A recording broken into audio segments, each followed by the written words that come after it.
I'd like to call this meeting of the Human Resources Committee to order. It's about 5:35 maybe. We're at Nashua High School North. And the administration present is Dr. McKinney and Mrs. Carey, our HR director. And our sitting members of this committee are Mrs. Oden. Here. Mrs. Timmons. Here. And myself, so we have a quorum. First thing on the agenda is the personnel recommendation to approve the personnel from one of my committee members, please. Yeah. I move to approve the personnel recommendations of December 20th, 2021. I second that. Are there any I second questions? that. Thank you, Mrs. Timmons. Are there any questions, comments, concerns? Anything that, seeing none? I can make a comment that I sure wish we were hiring more, but there's not a lot of people available now. No, it is a difficult time, to say the least. So if there are no other comments, I will, all those in favor? Aye. Aye. It's unanimous, so no need to call out if there are any nays.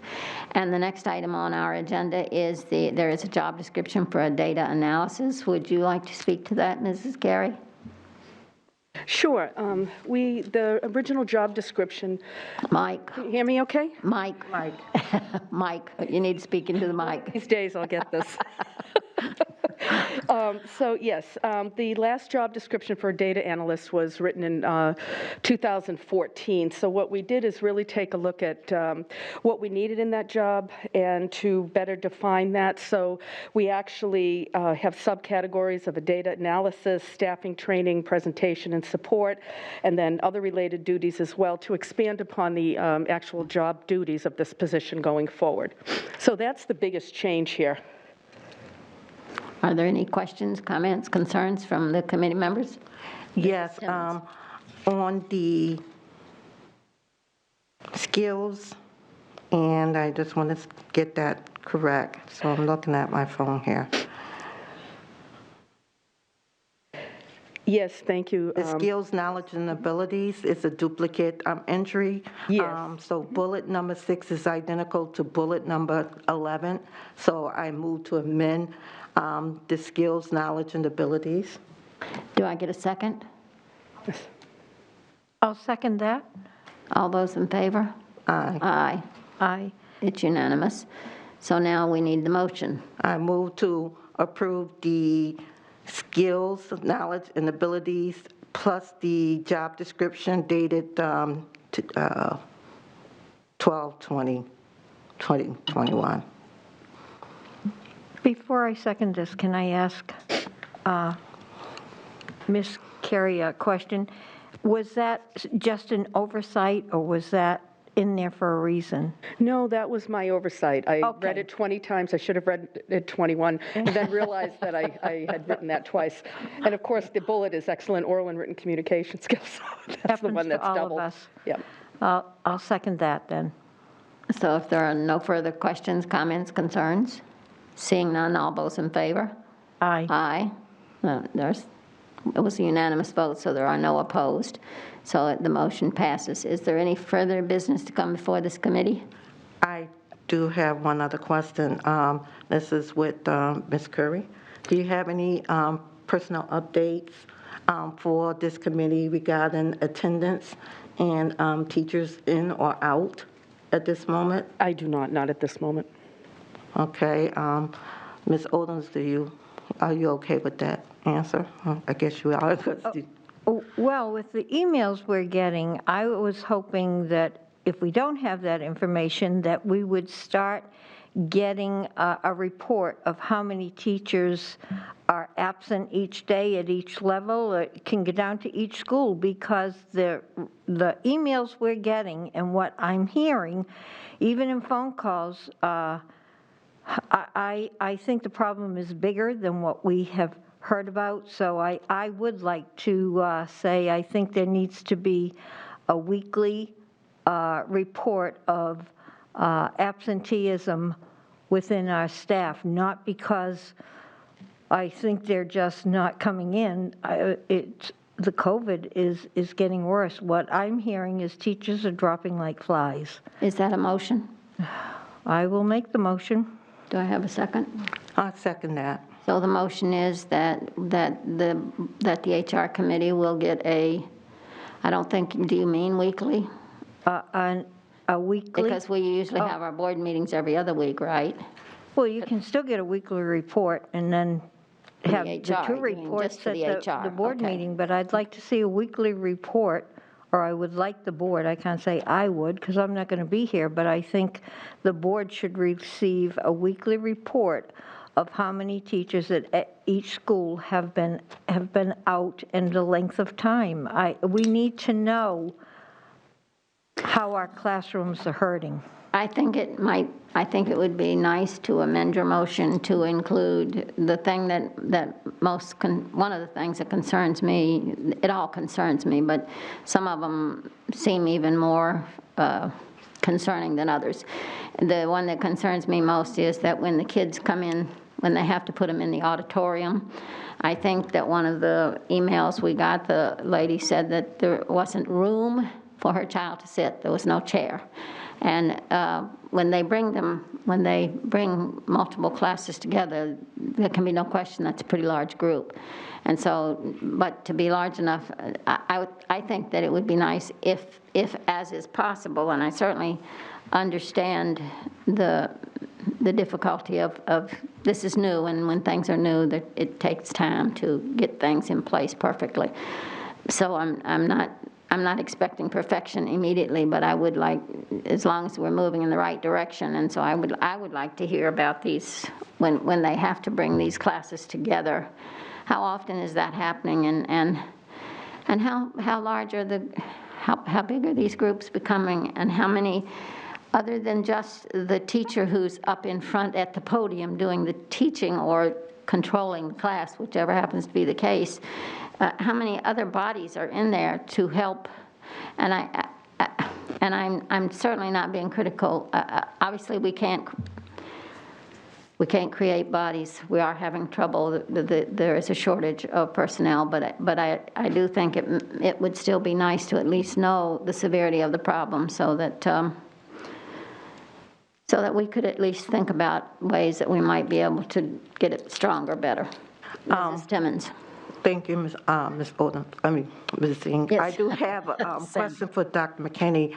Dr. McKinney, can you give us a snapshot of how we stand in the schools right now as far as personnel? I'm just trying to clarify what the board is asking for. So teachers get 11 sick days and can be out of the building for a variety of reasons, and up to 5 days before a doctor's note. So I don't know how much information that's going to tell you. We can give you general numbers. If you're more interested in the coverage in terms of substitutes and how many are in larger settings and study halls, we certainly can do that. So I'm just asking the board to clarify, you want general staff attendance across the board, or are you more concerned? I want to know if it's sustainable the way it is right now with so many teachers out. What are we doing? It's certainly challenging. I've shared with some that it's not uncommon to have double-digit absences in buildings, and basically, looking at the stats, 1 in 10 absences is covered by a sub. So our permanent subs that we've added can cover more, but when the number of absences in a building reach a certain threshold, having 3 or 4 permanent subs is not going to cover 20 absences. If there are 30 people out at the high school, yes, kids are going to be in auditoriums and cafeterias. So if you want to see those numbers over time, we certainly can give you that. But I like to see a plan B. I mean, the plan A is to get the teachers out. What a plan B? It seems like we have no plan B, anything that we're doing lately. And I want to see a plan B. Mm-hmm. And can you tell me, you don't have to be specific, but what are your vision on a plan B on getting teachers? I'll be sharing that involved? tonight during the board meeting in my PowerPoint around an update during district goals. It's included in the packet. Sound a little, can you clarify what you just said? I'm sorry. In the board meeting, there's a presentation around district goals. And in that PowerPoint on the last slide, I'll talk about next steps to address staffing. Okay. He's saying it's going to be part of tonight's meeting. Oh, it's part of tonight's meeting? Yes, Oh, ma'am. okay, thank you then. Mrs. Oden, do you have, having said that, we don't really have a motion that's written well enough to vote on, do we, or do we? Well, what she said was the HR committee weekly report on how many teachers are out of classes per week. That's what she said. At each school per week. And how A do you, weekly report. how do you feel about the amendment I requested? And what was that again? My understanding is, limited as it is that we have so many absenteeisms that they have to bring the kids into an auditorium or a bigger room where they can put 2 or 3 classes together. And so I would like to see the magnitude of, because again, going to the illustration where the lady said there wasn't even a seat for her child to sit in.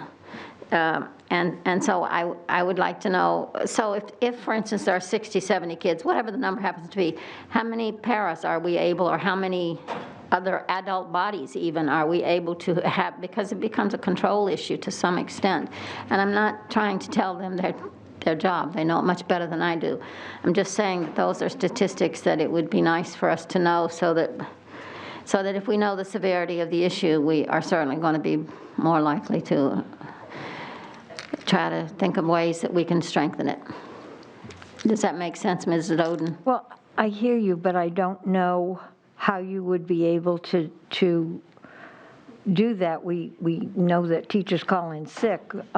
Students don't Oh, say, I'm going to the auditorium. I don't know how we'd be able to track that and how many teachers would be watching them. That's not what I believe, if I'm not mistaken, that when you don't have enough teachers, then they're bringing them together in a room big enough to house them, whether it's 2 groups or 3 groups. I don't know the magnitude of it. I just know what I'm hearing. And so when they do that, what is the largest group they have, and how often is it happening, and how many helpers, how many bodies are we able to muster? Let's say you had to put 3 groups together. Do we have just 1 adult, or do we have 1 adult and 2? If you can't get, I don't know. I'm asking just to know the magnitude of the problem, and so I think that's a really good indication when you have to combine these groups, and in the combining, how poorly, how small is the supervision that we're able to, and I'm certainly not suggesting that you control that. If we don't have bodies, we don't have them. What I'm suggesting is that it would be nice to know what the numbers are, so that we could, so that maybe if we know the numbers, maybe then if we make a cry to the public and say, we need help, you can only do what you can do. You can't. Well, Am I still not with you? well, I'm open to a friendly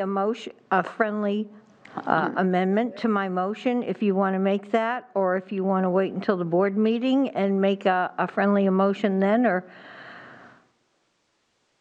I would like to just add something like to include any combined classes that and the personnel shortages that occur due to those combined classes. The number of combined classes? Does that make sense? I mean, I don't. I think you'd have to ask. Am I off key here? So you're asking anytime, say there's a middle school team and they combine kids into classes, you want a report of that. If every time there's a 40 or 50 kids in the high school cafeteria with permanent subs and an assistant principal, you want to know that? Or do you want to start with just an overview of where the substitute coverage has been? It should be no surprise to the board when reports have come saying there's 300 openings over the last couple months, and across the country we're short-staffed. So yeah, we're very lean in staffing. We're short 100 paraprofessionals. It's a domino effect. So we certainly can provide more information, but we are certainly challenged by staffing. And And I'm not, again, I am not suggesting that you can, that you don't have control. If you don't have people that are willing to work, you don't have them. All I'm suggesting is that it would be nice for the board to know. Like, I was under the impression it wasn't happening very often, but lately I'm hearing it so often that I wonder how often it's happening and how big the problem is. Are we So we will bring a picture of what staffing has been like since the beginning of the year till Friday. Now, I would just caution you, remember, Friday, there were a number of other challenges that were out there, both within and without our control. So I'm very aware. it was certainly a challenging day, but just to give you any indication where we are, district office is on call to go and help schools. That's where we are in terms of staffing. So many people were ready to go and help out. Schools were able to put together coverage on Friday, but just know that it was so tenuous that if somebody were to get sick or their child got sick and they had to leave, it's like a house of cards that would have fallen apart. So that's Friday. But let's look at the whole report. We'll bring it from the first day of school to here. Next HR meeting, you can see attendance and staffing, substitute coverage. Okay, so then I will just we'll just leave it with your motion as it is, as long as you understand what I'm asking, and I feel confident that you will make your best effort to help us understand the magnitude of the problem. Having said that, are there any further questions, comments, concerns? So just to clarify what Ms. Oldens want this motion to read, the HR committee weekly report on how many teachers are out of classes per school, to include combined classes. I have a matter of combined classes, but if that's what you'd like, as I said, I'm not going to be here. You're the ones that are going to be here. So I think I would leave that. That the combined classes out of it? Yes, just me. Okay. I might add here, I'm very sorry to lose you both. So the motion is only to the HR committee, weekly report on how many teachers are out of classes per school. And then Per I week. would, Do you have per week? Per school, classes per school per week. Okay. so I make an amendment that I make the motion that we amend it to read to include combined classes. Okay. I'll second that. Okay. Okay, that's it. All those in favor? Aye. Aye. Are there any questions? That being said, all those in favor? Aye. Motion passes. Motion passes, it's unanimous. Is there any other business to come before this committee? No. Seeing none, do I hear a motion? Motion to adjourn? Second. All those in favor? Aye. Aye, thank you.